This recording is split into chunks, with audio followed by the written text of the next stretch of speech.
யோ அந்த writer கூப்பிடியா? Sir சொல்லுங்கள் sir. யோ உன் பேர் என்ன? சார் கடல் தாண்டி சார். யோ உன் பேரே மாசா இருக்கையா, பேசாமல் உன் பேர் இந்த படத்துக்கு வைக்கலாம் உங்களுக்கு. அதை பற்றி நம்ம டீம்கிட்ட பேசுகிறேன். ஆமாம், இதுக்கு முன்னாடி உன்னை பார்த்தே இல்லையே. எந்த படத்தில் ஒர்க் பண்ண? சார் சோகாலின்னு ஒரு படத்தில் ஒர்க் பண்ணேன் சார். என்னையா சொல்கிற?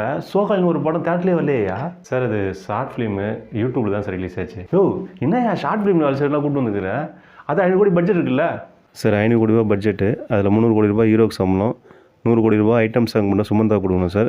மீதி இருக்கிற 100 கோடி ரூபா படம் எடுக்கணும். நம்ம சம்பளமாக இருந்தால் சார் எடுக்கணும். இது கேட்கும்போதே எனக்கு பயமாக இருக்கியா?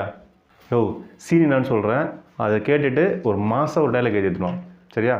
Okay sir. ஓப்பனிங் சீனில் ஹீரோ வந்து ஒரு 500 பேரை அடிச்சு போட்டு தொடையை தட்டி மாதம் ஒரு டைலாக் சொல்கிறாரு. அந்த டைலாக் தான் நீ இப்போ எழுத போகிறேன் சார்.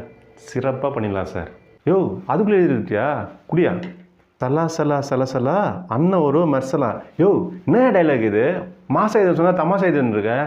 இந்த டைலாக் சொன்னால் தேட்டர்லாம் ஆடியன்ஸ் எல்லாம் கை தட்டி சிரிப்பாங்கயா. யோ 500 கோடி ரூபா பட்ஜெட் படையா, இதை நம்பி தான் என் கரியரே இருக்கியா. கொஞ்சம் நல்ல டைலாக் எழுதணும் ஐயோ. சார் ஓகே சார், புரியுது சார், புரியுது சார். எழுதிட்டியா? கொடு சார். தப்பாக நினச்சிக்காதீங்க, உங்களுக்கு டைலாக் டெலிவரி சரியாக வரமாட்டேங்குது. நானே படித்து காட்டேன் சார். மாசா கிளி கிளி பிலி பிலி அண்ணன் ஒரு பாகுபலி. எப்படி சார்?